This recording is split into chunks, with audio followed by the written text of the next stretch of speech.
Hello and welcome to the Stylish Wellness Podcast. I'm Sarah Banks, your guide to mastering personal style and authority. I've built a successful couture business designing handmade wedding dresses and bespoke occasion wear for women who value elegance and individuality. Now I bring that expertise to help ambitious women like you step into your confidence, express your unique style and make an impact, starting with the clothes you wear. If you're ready to elevate your wardrobe, your mindset and your presence, you're in the right place. Let's create a life and a style that truly reflects the remarkable woman you are.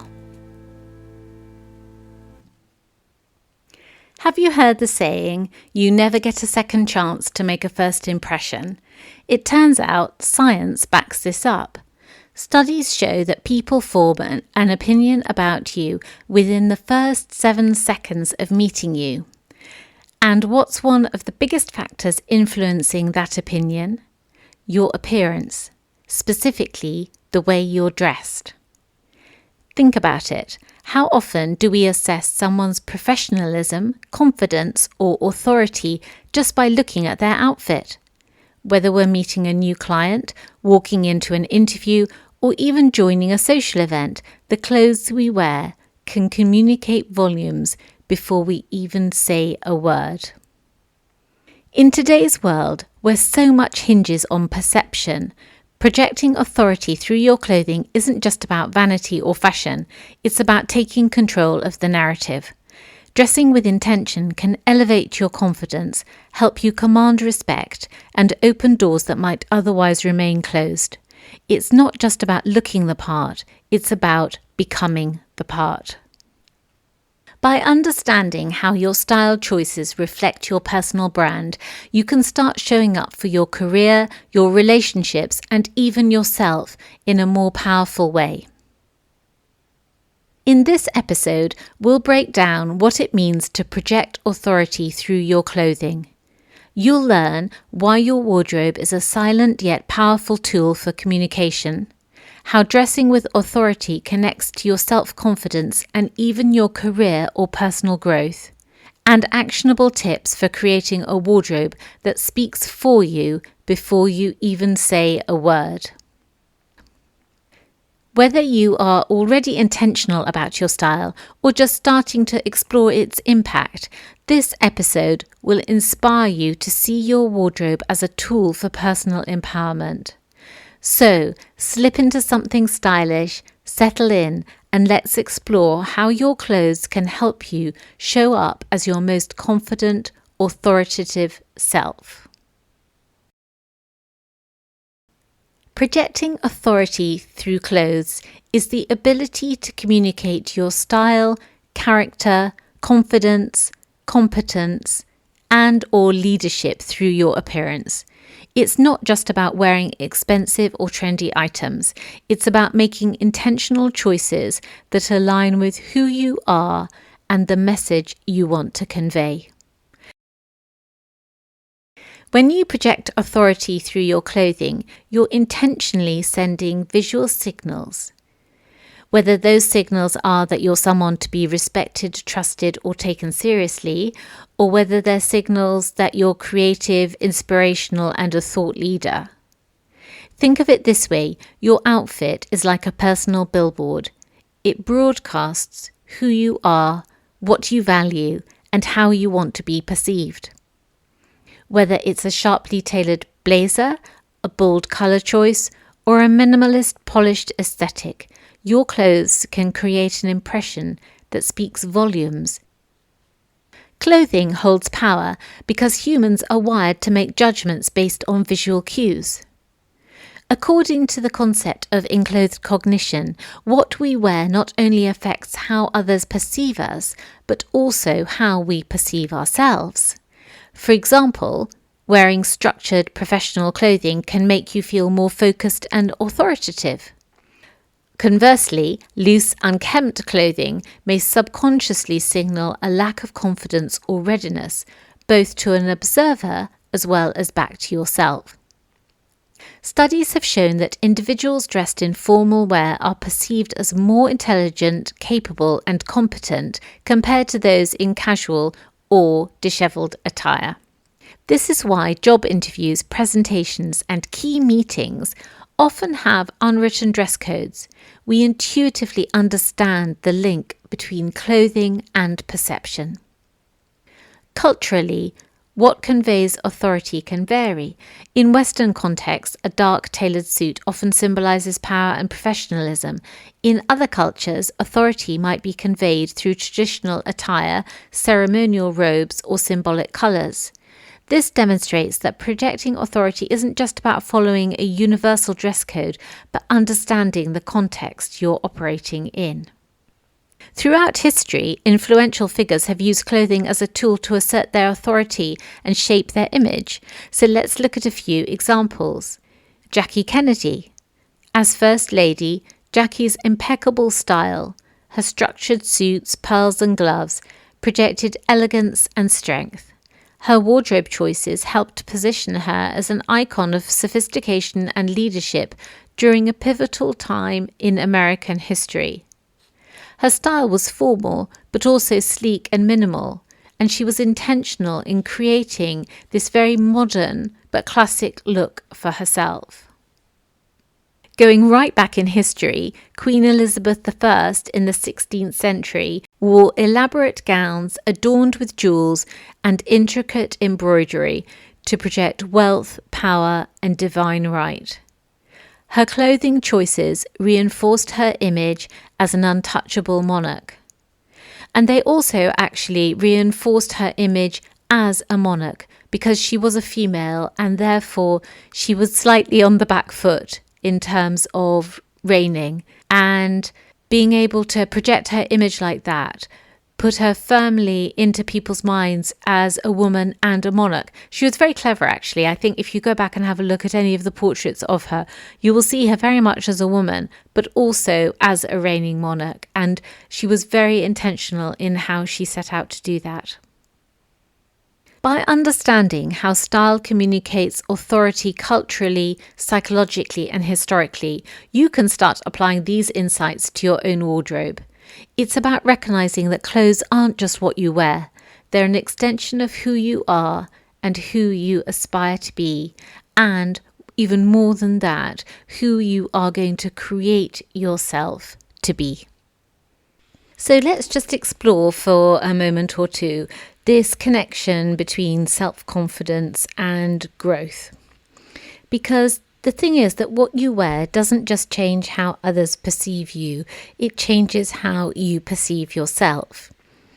Dressing with intention can act as a daily reminder to yourself of your value, your aspirations, and your ability to succeed. It's like putting on a modern-day suit of armour. The right outfit can make you feel invincible. So imagine for a moment you have an important presentation for work. You've prepared your material, rehearsed your points, and even practiced your posture. But you walk into the room wearing something that feels ill-fitting or uninspired. Chances are you'll feel out of place or less confident before you even start speaking. Now, picture the same scenario, but you're wearing an outfit that fits perfectly. Imagine, say, for example, your favourite outfit or your go-to outfit for these occasions. This outfit reflects your personality and makes you feel powerful. The difference in your confidence and delivery would be undeniable. A great real-life example of this is Michelle Obama, who has openly talked about how she used clothing to boost her confidence during her time as First Lady.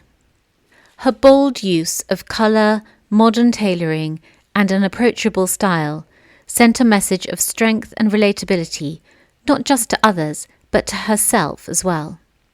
Every day, your clothes have the power to shape how you feel about yourself. Whether it's wearing a structured blazer that helps you feel polished or a bold accessory that reflects your personality, intentional choices can give you a confidence boost like no other.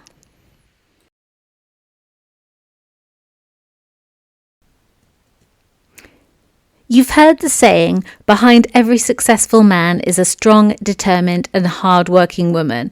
But let me ask you, who's standing behind that woman? And even more, behind every successful woman is who? In today's world, every successful woman deserves someone in her corner, someone who understands what it takes to look, feel and live like the best version of herself. And that's where I come in. As a busy, ambitious woman, your time is precious.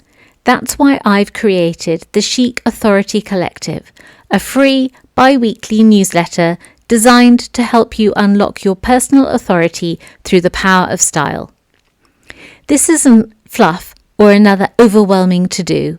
It's actionable, no-nonsense advice for building a wardrobe and a life that reflects your confidence, ambition and unique brilliance. Join our community of like-minded women who are too busy running the world to worry about what to wear, but still want to make every outfit count. The link is in the show notes. Sign up today and take the first step towards claiming your personal style authority. Your journey starts now in the Chic Authority Collective. Projecting authority through your clothing can open doors in both your professional and personal life. And we're going to look at a couple of those situations now. But what I'm talking about here, and I hope that you're getting it through what I'm saying, is it's not just a question of putting something on and hoping for the best, which is quite often what women do. We feel bad about ourselves, but we just think that if we put a jacket on or get some lipstick on or brush our hair, that it'll sort of paper over the cracks. You know, that it will just do for you what your lack of self-confidence is not doing. But actually, this is not what I'm saying at all, because what I'm saying is that wearing these clothes, it gives you that feeling of confidence. It gives you that authority, and you need to harness that authority that your clothes give you to bolster your self-confidence, to give you the encouragement to go and do things that would ordinarily scare you. So it's much more than just pulling on an old favourite jacket or the lipstick or brushing your hair. It's much more than that. And I hope you'll get that from this podcast episode. So, for example, in a networking event, which I don't know about you, but I dread networking events, but once I've been, I've always enjoyed myself and nearly always got something out of it. People are drawn to those people who exude confidence and professionalism. There's no point in turning up to a networking event and imagining that it's going to go well for you if you practice your wallflower act. A polished, intentional outfit signals that you take yourself and the opportunity seriously. It makes others want to approach you, start a conversation and connect. And I think this is really important because it gives you the opportunity to take yourself seriously.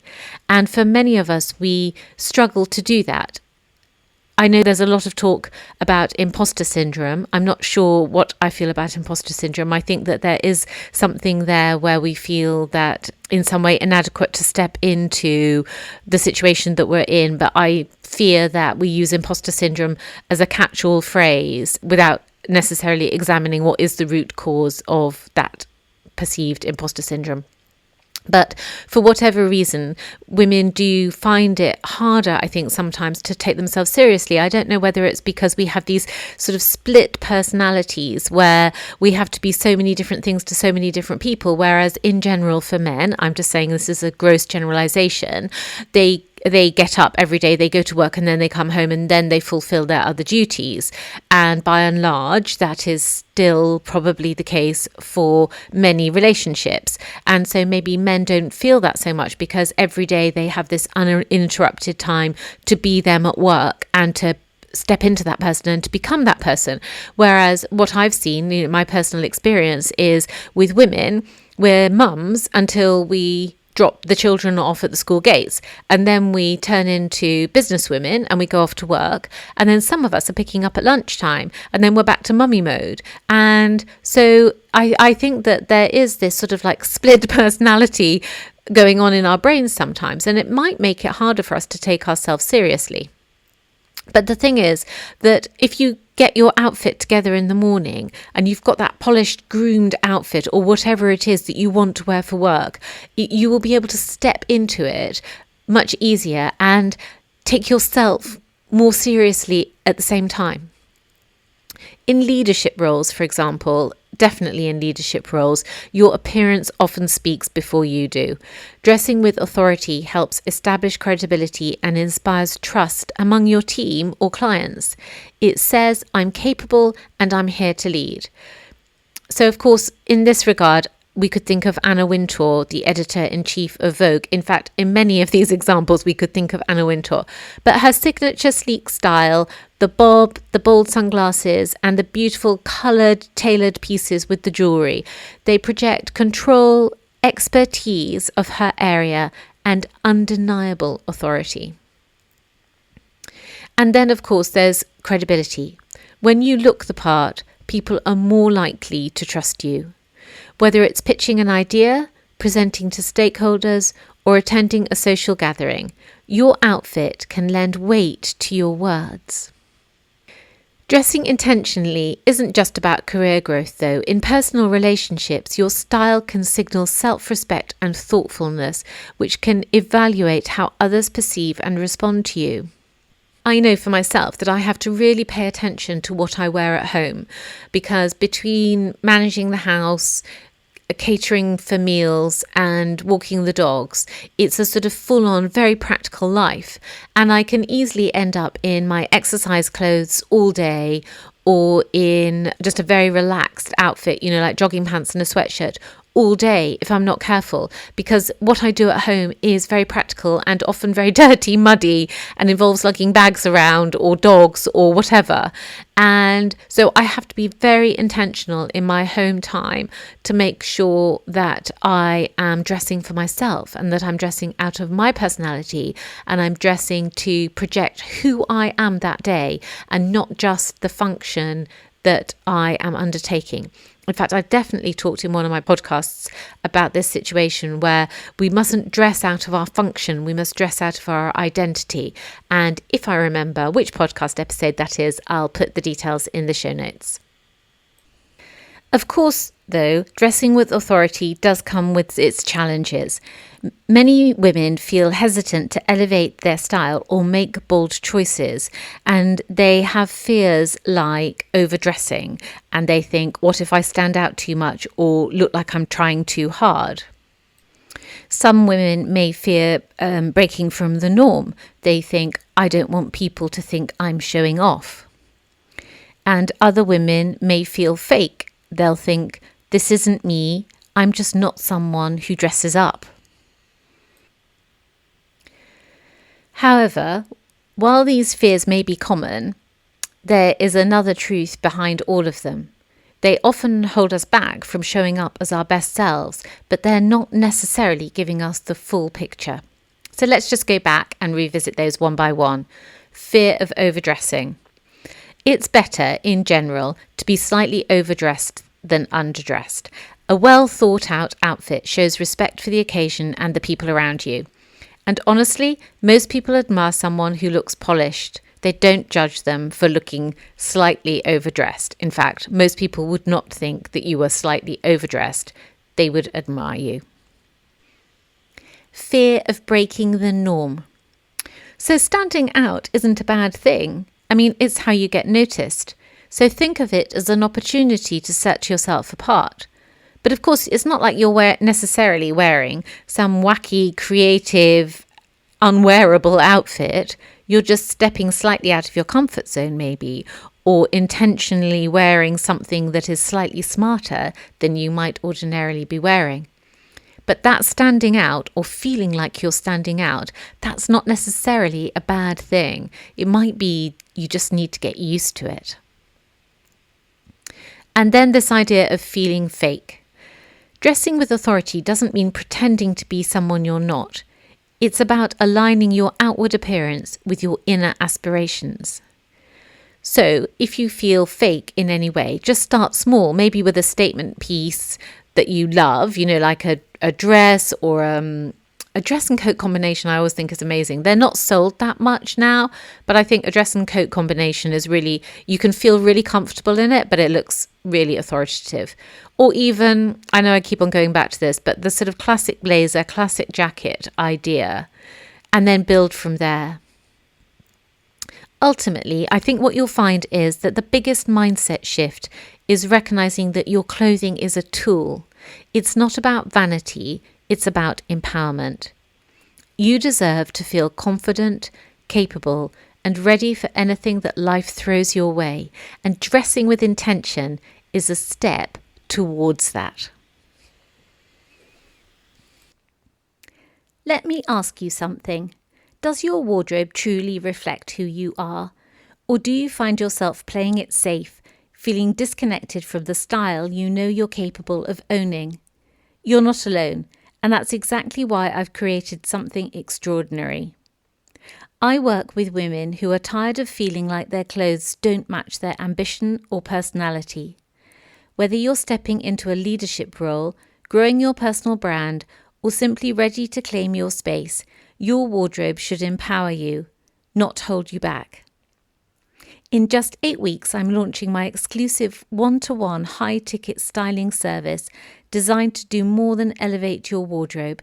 It will transform the way you see yourself. Together, we'll uncover your unique zone of peace where your inner confidence meets your outer style. You'll learn to step into your personal authority through clothes, creating a signature style that feels authentic, powerful, and completely you. This is a high-touch luxury experience tailored to just 10 women who are ready to step into their full potential. Spots are limited and I'll be opening enrollment in 8 weeks. But you can join the waitlist now by simply going to www.workingfrocks.com/authority experience. This is your moment to own your style and your power. Don't wait. Get on the list now to secure your spot in this transformational experience. You've got the ambition, you've got the vision. Now it's time for your wardrobe to match. So now that we've explored what it means to project authority through your style, let's get into the practical steps you can take to start implementing this in your wardrobe today. From fit to fabrics, these tips will help you craft a look that exudes confidence and credibility. Firstly, let's look at fit, the foundation of authority, I've called it. Nothing undermines your outfit faster than poor fit. Clothes that are too loose or too tight can look sloppy and make you feel uncomfortable. A well-tailored piece, on the other hand, signals professionalism and attention to detail. The reason that fit really matters is that tailored clothes flatter your body shape and they create a streamlined silhouette. And that is subconsciously associated in a positive way with discipline and confidence. So quick wins for getting your clothes to fit and look amazing are for you just to invest in alterations for your key wardrobe staples like jackets, trousers, dresses, skirts. Because a $20 or £20 adjustment to an item that you really love but doesn't fit you as well as it could can transform how that garment feels on you and how it looks to other people. And then secondly, prioritize some structured pieces into your wardrobe, like the blazer, like a dress, like a fitted shift dress, a skirt, a straight skirt, well-fitted trousers that fit on the waist and are the right length, all those kind of things. Get your fit right. So that's two different things. One is if the clothes you've already got, get them altered to fit you properly. And then when you're looking for new pieces, find some pieces in your wardrobe that really have as their sort of primary function the fact that they are a well-structured garment. These tend to be the sort of more formal wear pieces that you're going to find in the shops. So they're not necessarily going to be the most trendy shops or the most fashionable shops. They might be slightly more old-fashioned or well-established shops that have been producing these kind of clothes for a long time, and they have refined their production of these items so that the garments are really well made. They sit really beautifully. The jacket collar sits beautifully. The shoulders sit beautifully. Those items, you need to search those out and have a few in your wardrobe. So let's turn and look at colour for a few minutes. Colour, as I'm sure you're aware, has a psychological impact that influences how others perceive you and how you yourself feel. Certain colours are more linked to authority, while others convey approachability and warmth. So, for example, your power colours are going to be colours like navy, which is trusted and professional and perfect for interviews or leadership roles. In fact, I think in scientific studies, navy comes out as the number one colour for uniforms, for clothes to wear if you work in retail or in a public facing role where you need to look confident, authoritative, but not overbearing. Then, of course, black, which is timeless, sleek and commanding, and red, which is the sort of traditional bold choice because it conveys passion and energy. But it's quite it's a colour that you have to be prepared to wear. Most people have to sort of be prepared to wear red. Not a lot of people wear red every day. I do know a few people who wear red socks every day. I don't know what that is. Men mostly, but men, the two people I can think of. But yes, red is a colour that you have to be prepared to wear, I think. You don't wear it to relax. Red is not necessarily a relaxing colour to wear. So those would be your power colours. There are others, but those would be your basic power colours. Whereas your approachability colours are going to be colours like soft neutral shades like beige, cream, and the sort of blush colour. I love wearing those colours. They make me feel very relaxed. I feel very calm when I wear them. I feel like I can get on with my work. They're great colours for me to wear when I'm working. But for you, it might be more the earth tones, the olive greens, rusts and taupey kind of colours. They're very grounded and approachable, but they're still very stylish. And for some women, those are their go-to hues to wear to feel comfortable and relaxed. So for a quick win, if you need to step up one day for work, then get a power colour on. That would be an immediate go-to. Even if it's a scarf, even if it's, I don't know, a pair of gloves or a hat or a coat or a jacket. It doesn't have to be like the whole outfit, but pull on the psychological use and benefit of what colours can do for you. If you need to step up and have a full-on day with lots of concentration, wear some red. If you want to have a nice relaxed day at home, but you've been a bit out of sorts and you just want to chill, go for those quieter tones, those softer shades, those neutrals, those lovely earth tones. Then, of course, there's fabrics. The texture and material of your clothing plays a significant role in how authoritative your outfit appears. Certain fabrics inherently look more expensive and polished.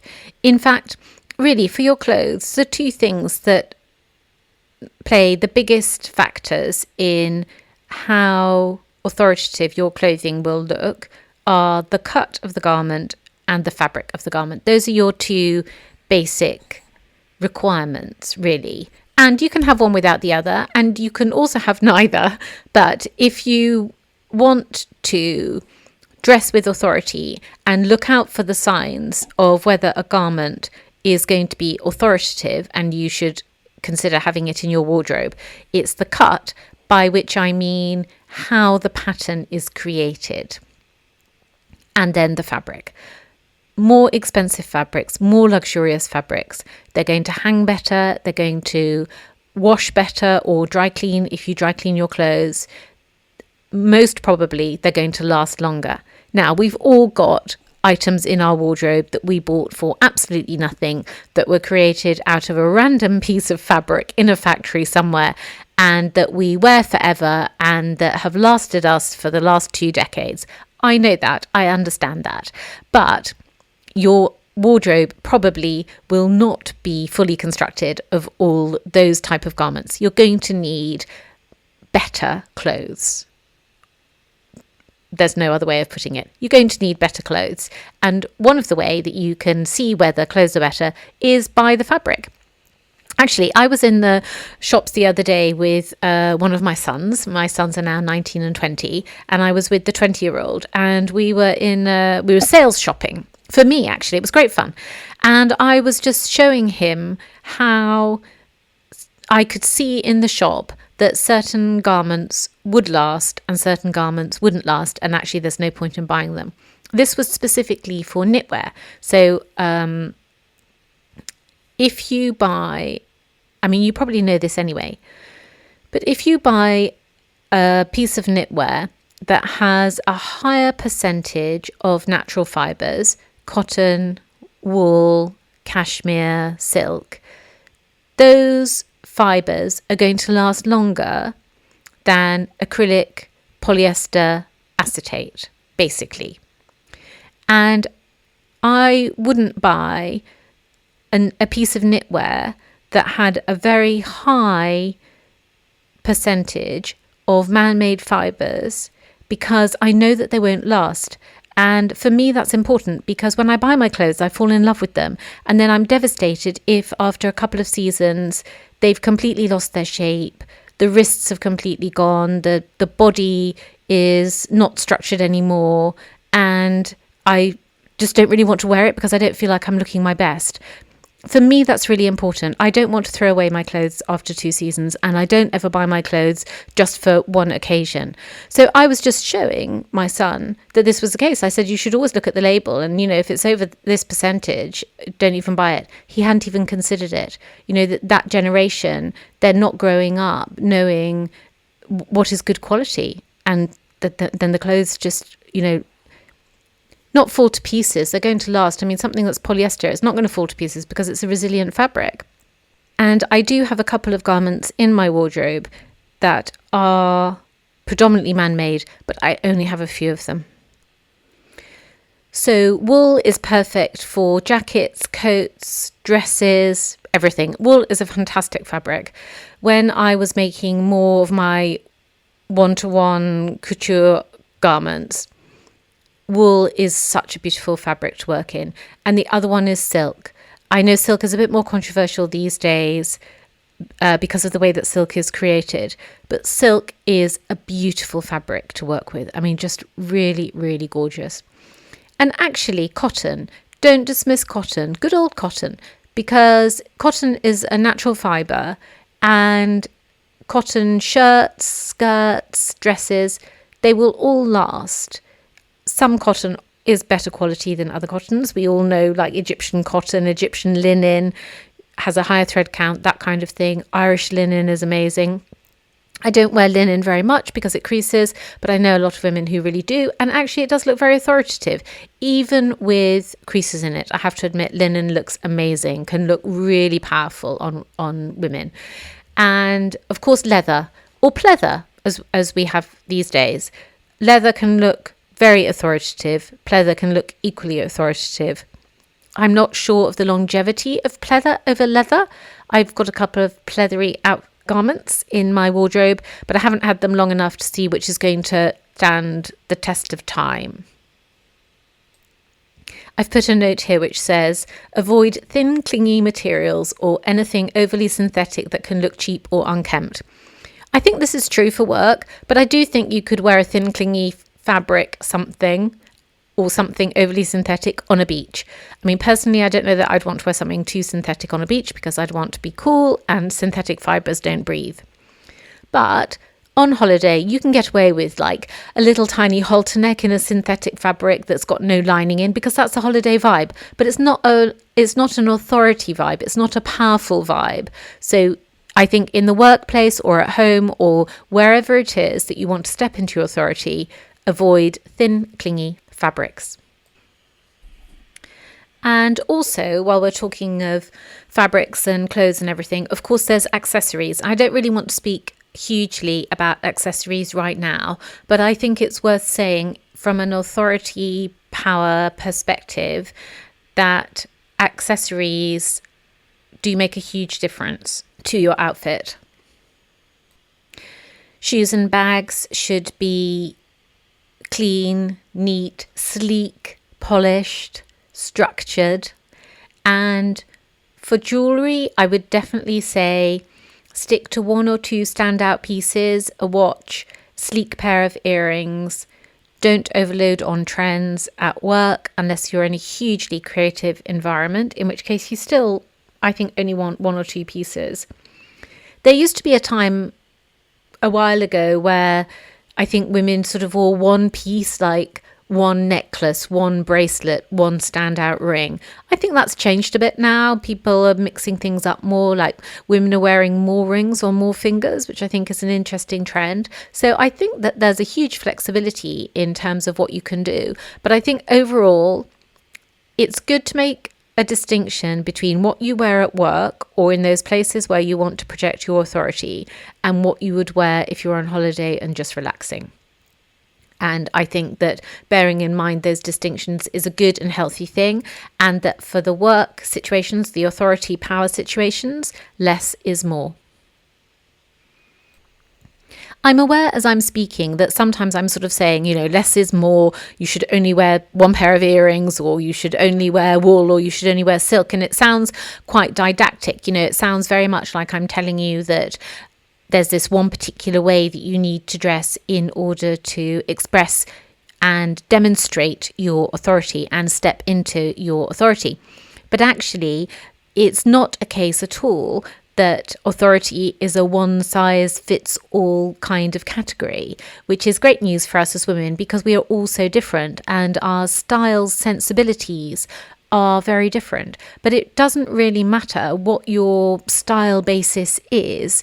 You can still step into your authority, step into your power with your personal choice and range of clothes. So what I've done is just sort of pick 3 different style archetypes that I just want to go through very quickly, and you might identify with one of those in particular, or maybe sort of 50% one, 50% the other kind of thing.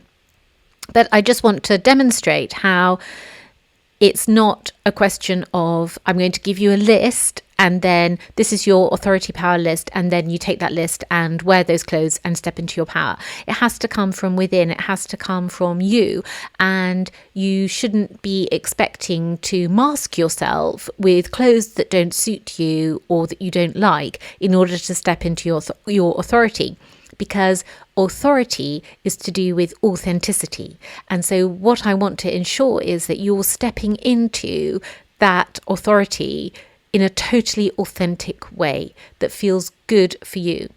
So if mini skirts, black tights and knee-length boots feels authoritative and powerful for you, that's what you should wear.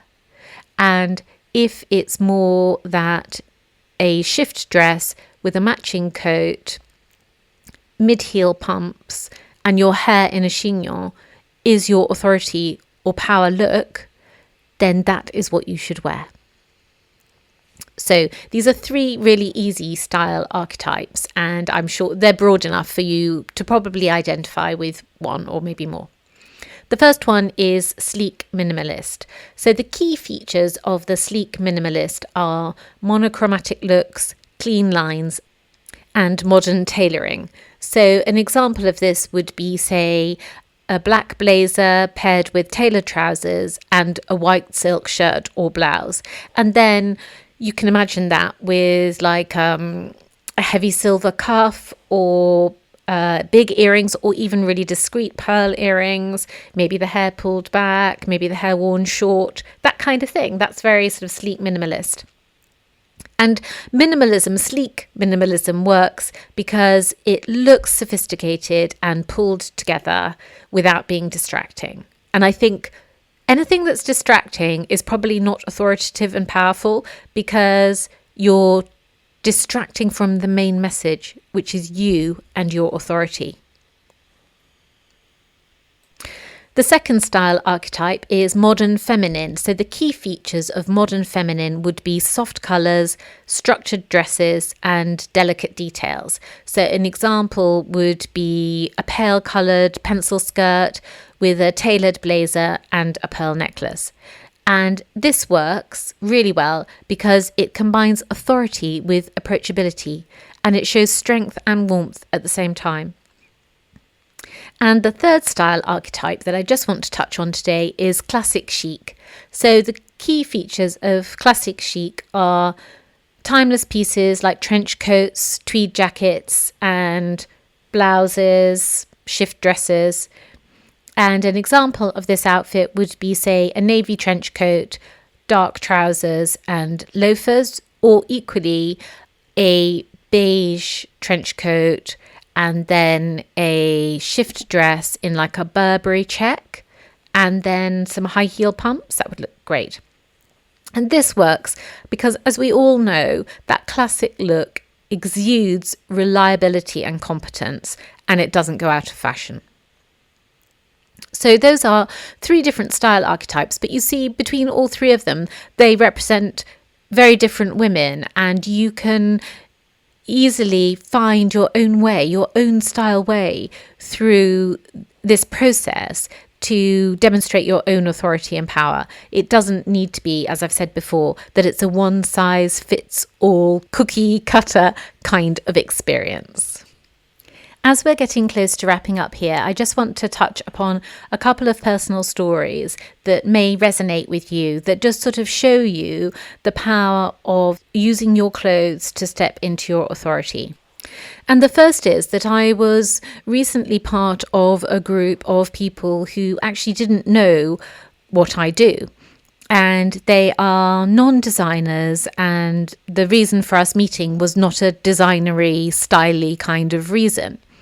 And I was a little bit conscious of overdressing in comparison to them, because I knew that they wouldn't be dressing up, right? This is not a group of people who project their authority through clothes.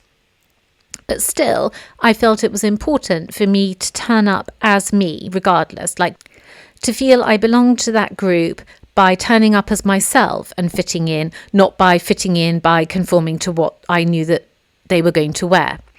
So we met a few times and I wore my clothes in my way, but I didn't wear anything that was really flamboyant. I think I wore power clothes, but quite soft power clothes. And because I wasn't doing a presentation, I wasn't the center of attention, but I wanted to turn up as me. And I did, and that was the end of that.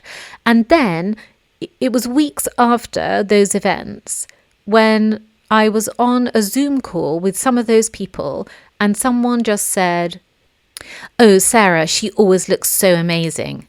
And that was such a lovely compliment to be paid, and so unexpected. But you see, it really does matter, because I didn't notice that people were watching.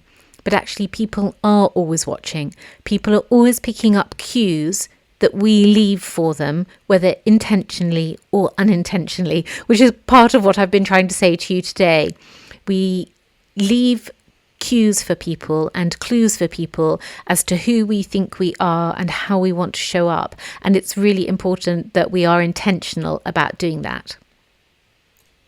The other story that I wanted to tell, and actually I'll just do it briefly because we should really be wrapping up now, is that when I was much younger and I didn't have the self-confidence about my body that I have today, I dressed in really, really baggy clothes. And I can remember at the time my mother was so frustrated. I had this one pale pink jumper that I absolutely loved, and I wore it all the time. I mean, I wore it past the point at which it had completely lost its shape because I really loved it. And it was a trend at the time, that sort of grungy kind of look. And all the girls at my school wore those kind of outfits. And the thing is, I was short, petite and curvy, and a lot of my friends were taller and quite straight up and down, and so they are okay in wearing sort of jeans and a baggy jumper. But for me, that's just not my look at all. But I wanted to fit in, and I was unsure about my figure, and I was quite curvy compared to other girls, and so I think I just wanted to fit in. And I saw a picture of myself just recently, back when I was 16, and the jumper that I was wearing, that beloved pink jumper, it was so huge. And I can understand why my mum was a little bit frustrated. I think that she wanted me to be in much more fitted clothes so that it showed my figure and I really didn't want to wear that. And so I suppose there were two things going on here at that time, which is one is that I was dressing for comfort and to feel secure. But had I had a little bit more confidence at that time, I might have chosen different clothes. I mean, either way, it doesn't matter. It's just one of those things. It didn't have a huge impact, except it did in a way have a huge impact because it led to me having quite low self-esteem and quite low body confidence. And that is something that I had to work on afterwards. So I just mentioned that because it's not unusual for women to feel like that. And while I've been talking about the positive aspects of stepping into your authority with clothes, being the powerful, authoritative woman that you are and using your clothes to do that, I do recognise that there is another side to that, which is the lack of confidence, the lack of self-esteem, and how that turns up in our lives. So I want to ask you some questions now, bearing in mind you've listened to today's podcast. Thank you very much. And you've probably been thinking how it applies to you and how you feel about it in comparison to your own life. So I've just got a couple of questions for you as we come to a close. The first one is, what does authority mean to you in your own life? What does authority mean to you in general? What does authority mean to you? And also in terms of your clothes and yourself, what does personal authority mean to you? Then my second question to you is, does your wardrobe reflect that vision that you have? I mean, it might reflect it accurately. You might have a low sense of personal authority and your wardrobe exactly reflects that. Or you might have a good sense of personal authority, but actually you feel that your wardrobe doesn't reflect that. So you don't, just because you've got one, it doesn't necessarily mean that you have the other. And then thirdly, are there pieces in your closet that make you feel unstoppable? And if not, how can you start building a collection that does make you feel unstoppable? So while I leave you with those questions, let's just recap on what I've covered today. The first thing is the importance of authority through style. How projecting authority in your clothes can elevate your self-confidence and open doors for personal and professional growth.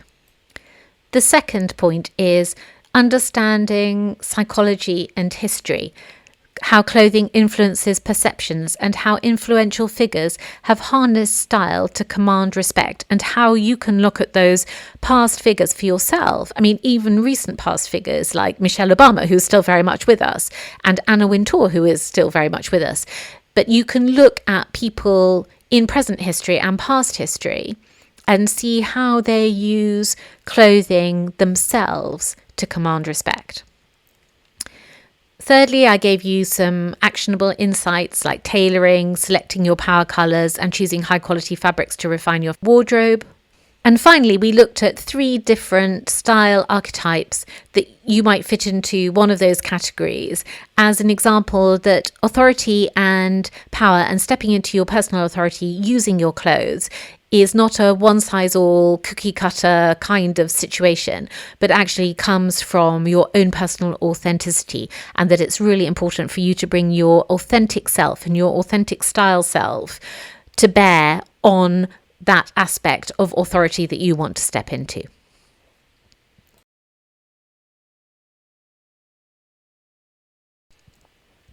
So this week, I challenge you to experiment with your style. Start with one change, add a power colour, tailor a piece of clothing, or incorporate a new statement accessory. Notice how it impacts your confidence and the way others interact with you. And as always, I'd love to hear how it goes. Please share your reflections, questions, or feedback with me. Your insights might even be featured in a future episode. You can reach me on Instagram at Working Frocks. You can reach me on Facebook at Working Frocks. And of course, please don't forget to follow the podcast for more tips and stories to inspire your style journey. So, amazing women, thank you for being here with me this week. And until next time, remember, style really is your silent superpower. Use it to tell the world who you are and where you're going. See you same time, same place next week. Bye for now.